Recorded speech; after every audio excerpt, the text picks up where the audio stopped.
Avunlegi la massa. Ay, ay, ay, ay, ay, ay, oh, oh,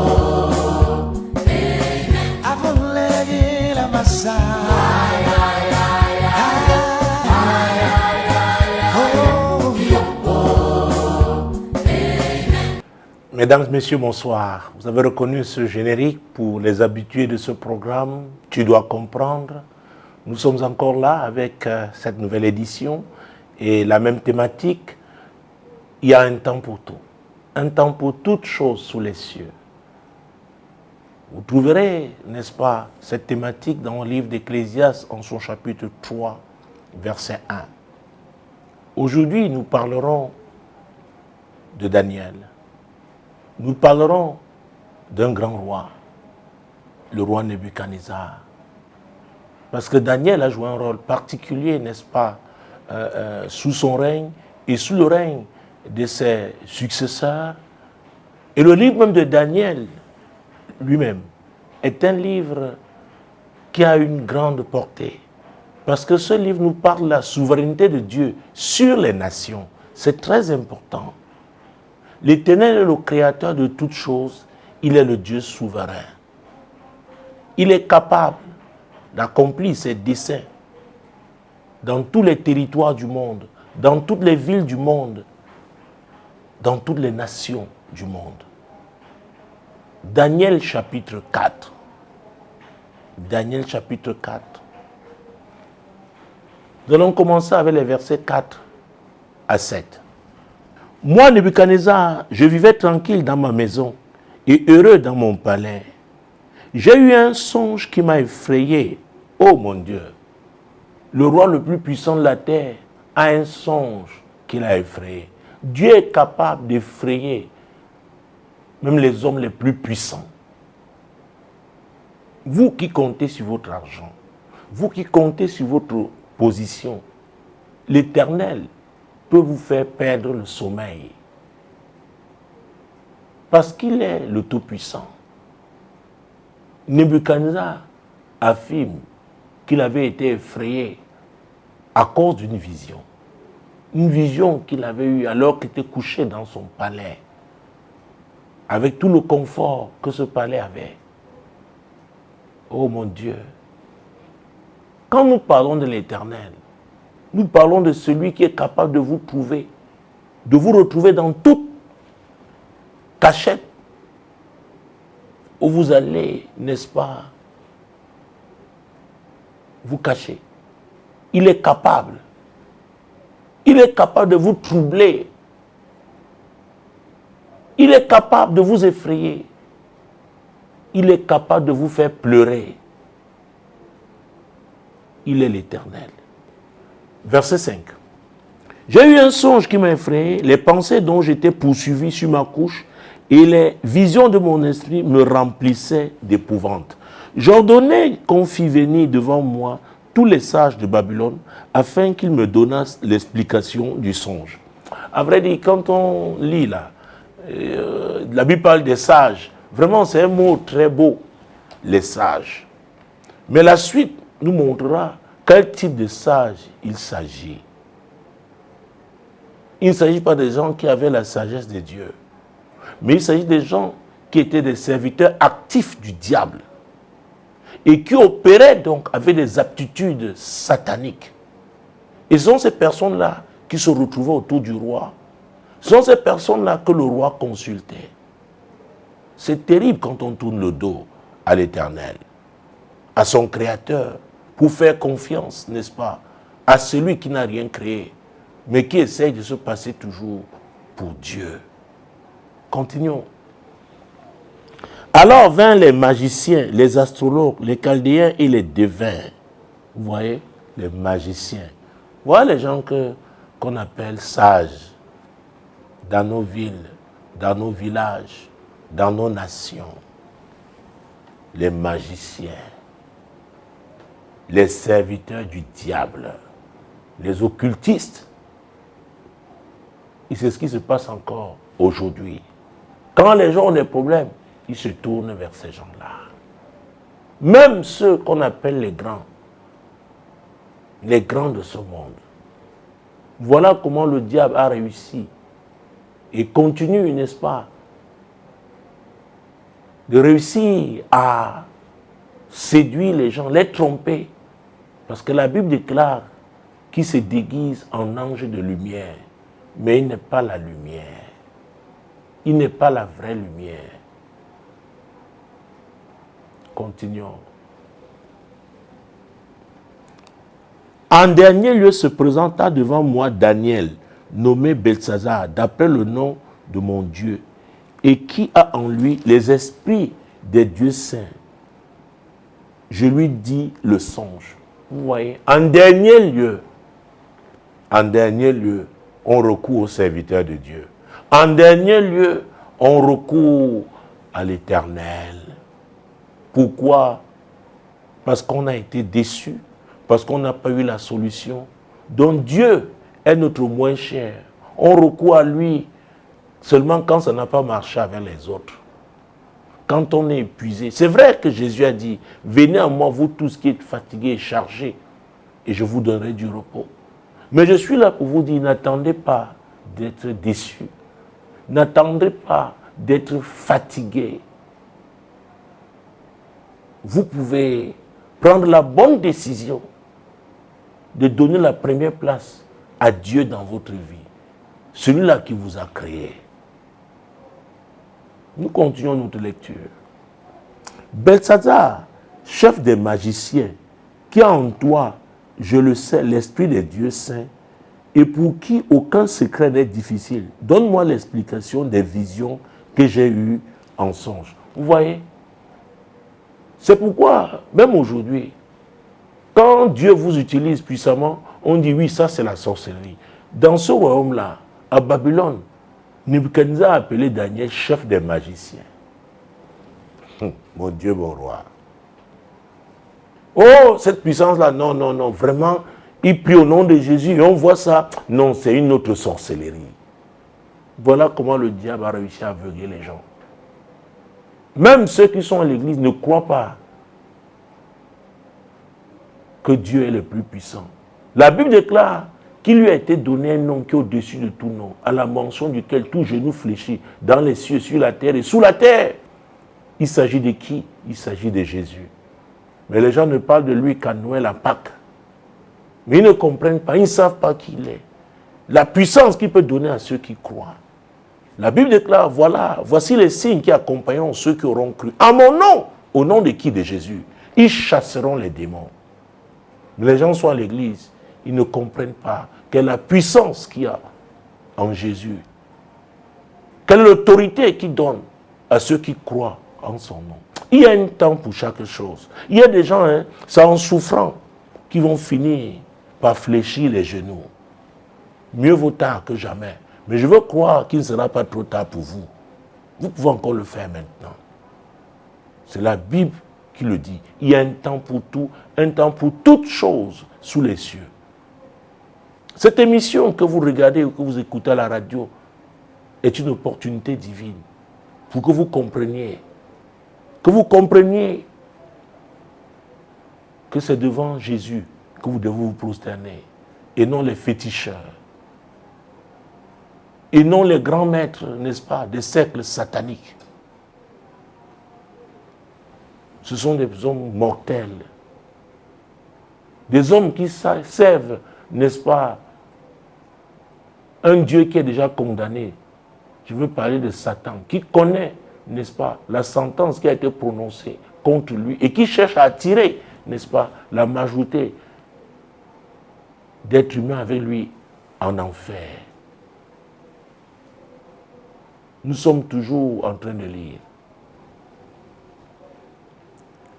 Voici les visions de mon esprit pendant que j'étais sur ma couche. Je regardais et voici, il y avait au milieu de la terre un arbre d'une grande hauteur. Cet arbre était devenu grand et fort, sa cime s'élevait jusqu'aux cieux et on le voyait des extrémités de toute la terre. Son feuillage était beau et ses fruits abondants. Il portait de la nourriture pour tous. Les bêtes des champs s'abritaient sous son ombre, les oiseaux du ciel faisaient leur demeure parmi ses branches, et tout être vivant tirait de lui sa nourriture. Oh mon Dieu, mon roi. C'est Nebuchadnezzar qui raconte la vision qu'il a eue à Daniel. Et vous verrez de qui il s'agissait véritablement. Parce que le monde spirituel est fait de symboles. Et il faut des personnes appelées par Dieu, formées par Dieu, pour décoder le message de Dieu. Parce que les serviteurs du diable ont la capacité de décoder les messages qui viennent de lui. Même si parfois ils peuvent reconnaître que ce que les gens voient ou vivent vient de Dieu. Mais le fait qu'ils ne soient pas en relation avec leur Créateur, avec le Seigneur, les limite. Mais le Saint-Esprit est un esprit qui est illimité. Nous continuons. Dans les visions de mon esprit que j'avais sur ma couche, je regardais, voici un de ceux qui veillent et qui sont saints descendit des cieux. Il cria avec force et parla ainsi. Abattez l'arbre et coupez ses branches. Secouez le feuillage et dispersez les fruits. Que les bêtes fuient de dessous et les oiseaux du milieu de ses branches. Oh mon Dieu, mon roi. Quelle parole. C'est un ange qui parlait comme ça. Un ange de Dieu. Il parlait de la part de l'Éternel. Abattez l'arbre. Abattez l'arbre. L'arbre qui avait grandi était devenu puissant, mondialement connu. Abattez. Dieu a la capacité d'abattre tout arbre. Et ceux qui suivent cette télévision ou Radio Solution savent que dans une des émissions, j'ai parlé des symboles, n'est-ce pas, dans le spirituel. Et j'avais dit que l'arbre symbolisait aussi les hommes forts, l'être humain, les hommes orgueilleux, arrogants. Verset 15. Mais laissez en terre le tronc où se trouvent les racines, et liez-le avec des chaînes de fer et des reins, parmi l'herbe des champs. Qu'il soit trempé de la rosée du ciel, et qu'il ait, comme les bêtes, l'herbe de la terre pour partage. Verset 16, mon Dieu. Son cœur d'homme lui sera ôté, et un cœur de bête lui sera donné. Et 7 ans passeront sur lui. C'est terrible, hein? Oh, ce que Nebuchadnezzar avait entendu. Il dit qu'un cœur d'homme va lui être arraché pour qu'on lui donne un cœur de bête. C'est Dieu qui le fait. Il est capable de rendre quelqu'un d'intelligent, il peut le transformer en fou. Et il dit qu'on va l'envoyer, sa place sera avec les bêtes. Il va brouter l'herbe. Mais Nebuchadnezzar était loin de savoir que ce message le concernait.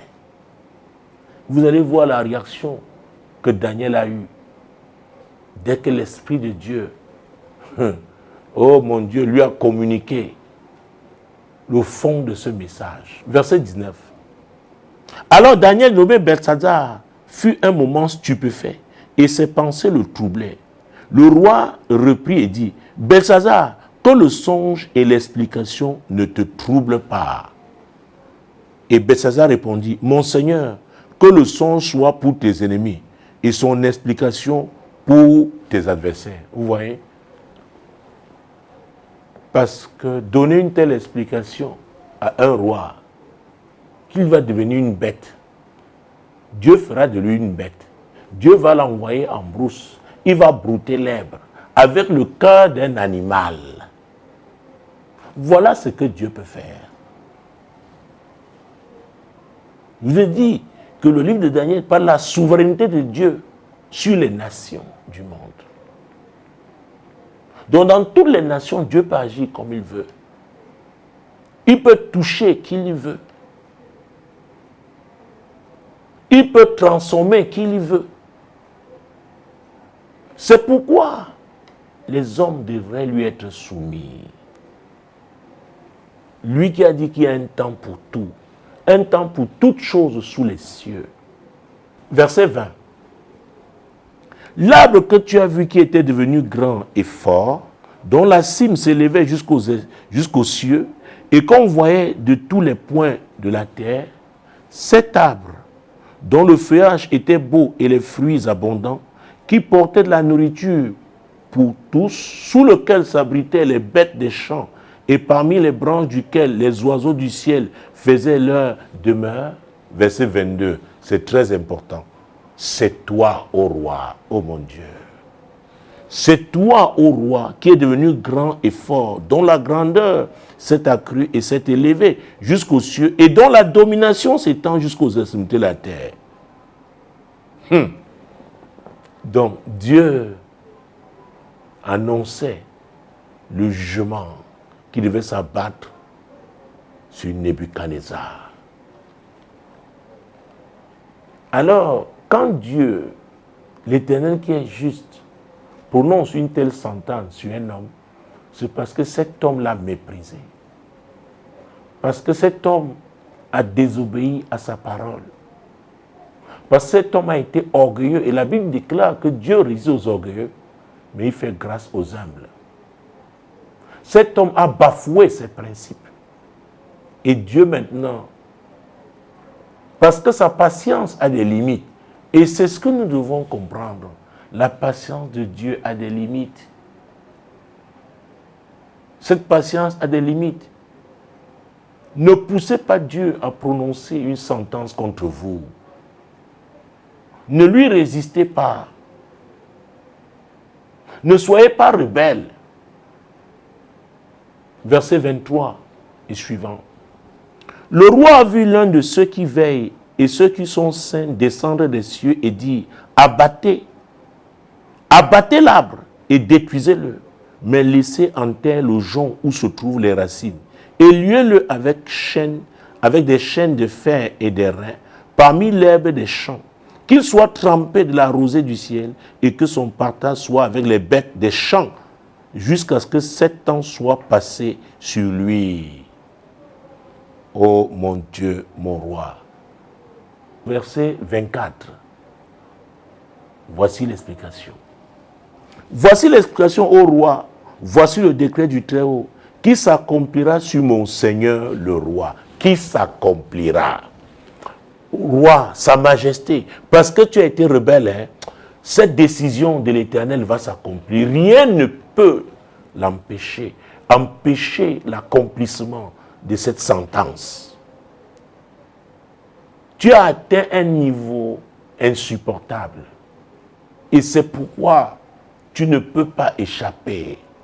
Daniel continue, verset 25. On te chassera du milieu des hommes. Tu auras ta demeure avec les bêtes des champs. Et l'on te donnera comme au bœuf de l'herbe à manger. Tu seras trempé de la rosée du ciel. Et 7 ans passeront sur toi jusqu'à ce que tu saches que le Très-Haut domine sur le règne des hommes et qu'il le donne à qui il lui plaît. Voilà la souveraineté divine. Et on l'appelle Adonai, le Dieu souverain. Il domine sur toute la création. Il place qui il veut à telle position ou à telle autre. C'est pourquoi je m'adresse à toi. Que ta fortune ne te trompe pas. Que les honneurs, que les hommes te rendent, t'accordent, te donnent, ne te séduisent pas. Tu es un homme, tu es un créateur. Et tu dois te soumettre à lui. Les mêmes hommes qui t'honorent aujourd'hui, si Dieu les touche, ils peuvent te tourner le dos demain. Ils peuvent te mépriser demain. Ils peuvent t'humilier demain. Il faut faire très attention. Et la Bible déclare, si Dieu est pour vous, qui sera contre vous? Donc tournez-vous vers l'Éternel. Ce qu'il vous donne, il est capable de vous aider aussi à garder. Mais malheureusement, Quand Dieu élève les gens, le diable est séduit. Il leur fait croire, exactement comme il avait fait à Jéroboam, le roi Jéroboam, leur fait croire que c'est lui qui peut les aider à garder ce que l'Éternel leur a donné. Si le diable avait réussi à vous tromper, que cette mission vous délivre de ce piège du diable. C'est l'Éternel seul qui peut vous protéger. C'est lui seul qui peut vous aider à garder ce qu'il vous a donné. Parce que même le souffle de vie que vous avez là, c'est de lui. S'il vous l'arrache, même celle qui affirme vous aimer plus que tout, même celui qui vous a dit que sans vous, il ne saurait vivre, quelque temps après, il ne pourra plus être avec vous parce que vous allez vous décomposer, vous sentirez mauvais. Pourquoi ne pas faire confiance en l'Éternel? Il est fidèle. Il n'est pas un homme pour mentir, ni un fils d'homme pour se repentir. Ce qu'il a dit, il le fera. Son amour n'est pas un amour circonstanciel. Son amour n'est pas un amour saisonnier. Verset 27. C'est pourquoi, ô roi, puisse mon conseil te plaire. Mets un terme à tes péchés en pratiquant la justice et à tes iniquités, en usant de compassion envers les malheureux, et ton bonheur pourra se prolonger. Dieu est miséricordieux. Dieu est miséricordieux. Dieu veut que tu changes. Dieu veut que tu abandonnes cette arrogance, cet orgueil. Dieu veut que tu descendes de ton piédestal et que tu l'adores. J'ai parlé une fois dans cette émission du psaume 148, qui est le psaume de la louange de toute la création. Nous devons tous louer Dieu, louer l'Éternel pour ses bienfaits, l'adorer pour qui il est. Il est El Shaddai, il est Adonai, il est Jéhovah Nissi, il est Jéhovah Rohi, il est Jéhovah Shammah, il est Jéhovah Shalom, il est Jéhovah Mekadishkem, il est Jéhovah Olenu, Olehenu, il est Jéhovah Ozenu, il est Jéhovah Rapha, il est Jéhovah Jireh, il est Jéhovah Tzikenu. El Olam est son nom, El Jibor est son nom. Il est Jéhovah Sabaoth, il est l'Éternel. Elohim est son nom. Il a tout créé. D'où vient-il que tu ailles adorer les faux dieux?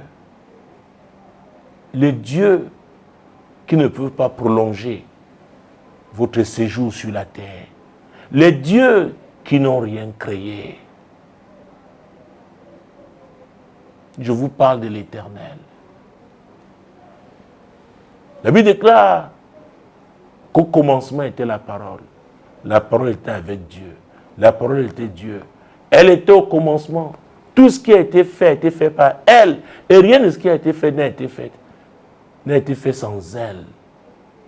Nous sommes là dans Jean chapitre 1, verset 1. Au verset 14, la Bible déclare que la parole s'est faite chair. Il s'agit de Jésus. Lui qui a encore dit, je suis le chemin, la vérité et la vie. Nul ne peut aller au Père que par moi. L'apôtre Paul en son temps a dit dans 1 Timothée qu'il y a un seul médiateur entre Dieu et les hommes. C'est Jésus-Christ, le prince de paix. Donc s'il est quelque part, il doit avoir la paix. C'est pourquoi nous prions en son nom. Parce qu'il n'y a que lui pour ôter la division, ôter les troubles. Il n'y a que lui pour apporter la paix, la réconciliation. Il n'y a que lui.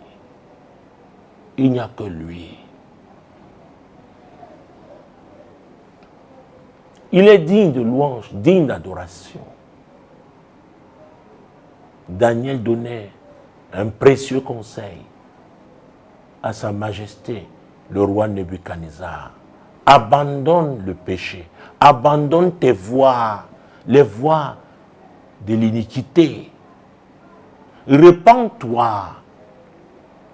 Vous savez, quand on parle de repentance, il faut être convaincu qu'on a péché. Il faudrait qu'on regrette, n'est-ce pas, les actes qu'on a posés. Et qu'on se tourne sincèrement vers Dieu pour demander pardon, avec l'intention de ne plus recommencer. Donc Dieu est miséricordieux. Quels que soient vos péchés, quelle que soit, n'est-ce pas, la méchanceté que vous avez pratiquée, mais vous pouvez vous ressaisir. Vous pouvez vous ressaisir. Vous pouvez demander pardon. Même si vous avez tué. Jésus à la croix, alors qu'il était à la croix du calvaire, à sa gauche, il avait un brigand, à sa droite, un autre brigand. Oh mon Dieu, mon roi. Il a sauvé l'un d'eux qui avait reconnu qui était-il, qui avait eu recours à lui. C'est la miséricorde divine. Et la Bible déclare que la miséricorde de Dieu dure à toujours. Donc ne croyez pas que vos péchés, n'est-ce pas, vous ont totalement fermé la porte du royaume de Dieu. Vous pouvez vous repentir. Daniel donnait ce conseil au roi Nebuchadnezzar. Lisons encore. C'est pourquoi, ô roi, puisse mon conseil te plaire. Ce que je dis là, ma prière, que ça te plaise. Parce que Dieu veut que tous les hommes arrivent à la repentance. C'est pourquoi il m'a envoyé prêcher ce message du salut. Tu peux changer. Tu peux te laisser convaincre par le Saint-Esprit. Parce que c'est lui qui convainc de péché, de justice et de jugement. La Bible qui déclare qu'il y a un temps pour tout, Dieu savait que tu regarderais cette émission. Dieu savait que tu écouteras cette émission à la radio, peut-être même via le net. Et c'est ton temps de repentance. C'est ton temps pour le salut. Pour le salut. Puisse mon conseil te plaire. Mets un terme à tes péchés. C'est ce que Dieu te dit aussi en ce moment. Mets un terme à tes péchés. Abandonne cette mauvaise voie. Abandonne. Abandonne. Abandonne. Abandonne l'adultère. Abandonne la fornication. Abandonne le vol, le mensonge. Abandonne l'injustice. Abandonne l'idolâtrie. Abandonne la cupidité. Abandonne la méchanceté. Jésus a payé le prix à la croix du calvaire pour ton salut. Camerounais, abandonnons la division. Cette division ne vient pas de Dieu. Abandonnons cette voie-là. Tournons-nous vers la réconciliation. Abandonnons l'orgueil. Choisissons l'humilité. La Bible déclare que Dieu abaisse ceux qui s'élèvent et il élève ceux qui s'abaissent. L'humilité n'est pas une faiblesse. Demander pardon n'est pas une faiblesse. Au contraire. Au contraire. Voilà ce que Dieu veut pour nous. Et ce que je dis là concerne tous les hommes dans le monde entier. La Bible déclare que la crainte de l'Éternel est le commencement de la sagesse. C'est pourquoi Dieu envoie sa parole. C'est une opportunité qu'il donne à chacun. Et chacun est libre de saisir. Il y a un temps pour tout. Voici le temps où Dieu t'a envoyé cette parole. Qu'est-ce que tu fais de cette parole? Qu'est-ce que tu fais d'elle? Voici le temps de ton salut. C'est le temps de ton salut. Saisis cette opportunité. Tu n'es pas sûr que tu seras vivant demain. Tu ne sais pas ce qui t'arrivera même cette nuit. Oh mon Dieu, oh mon roi, il y a un temps pour tout. Voici le temps du salut. L'apôtre Paul avait repris une prophétie d'Ésaïe, n'est-ce pas, dans 2 Corinthiens 6, verset 2. Au temps favorable, j'étais exaucé. Au jour du salut, j'étais secouru. Voici maintenant le temps favorable. Voici le jour du salut. Il y a un temps favorable au niveau personnel, au niveau familial, au niveau communautaire. Il y a un temps favorable pour une nation. Il y a un temps favorable pour un continent. Mesdames et messieurs, le Dieu que je sais, l'Éternel est le Dieu des opportunités. Qu'est-ce que tu fais de cette parole? Cette parole risque de te juger un jour. Vous savez, quand la vérité, quand vous recevez la vérité, vous la rejetez. C'est une affaire de temps. Cette vérité va revenir et elle va s'imposer à vous. Ne dites pas que vous n'avez pas entendu. Ne dites pas que Dieu ne vous a pas parlé. Dans Hébreux chapitre 9, verset 27, la Bible déclare: il est réservé aux hommes de mourir une seule fois, après quoi viendra le jugement. Il y a un temps pour le jugement. Il y en a qui sont jugés sur cette terre. Il y en a, quand Jésus reviendra, il va enlever les saints. Et ils resteront dans une terre troublée. Le message du salut qui vous a été annoncé par ma modeste personne, je prie que le Saint-Esprit, qui convainc de péché, de justice et de jugement, je prie que vous le laissiez opérer dans votre vie pour que vous vous soumettiez au Seigneur. Mesdames, Messieurs, c'était encore un privilège d'avoir été là dans le cadre de cette émission. Tu dois comprendre. Merci de nous avoir accueillis chez vous. Demeurez bénis en regardant Solution TV et en écoutant Radio Solution. Shalom.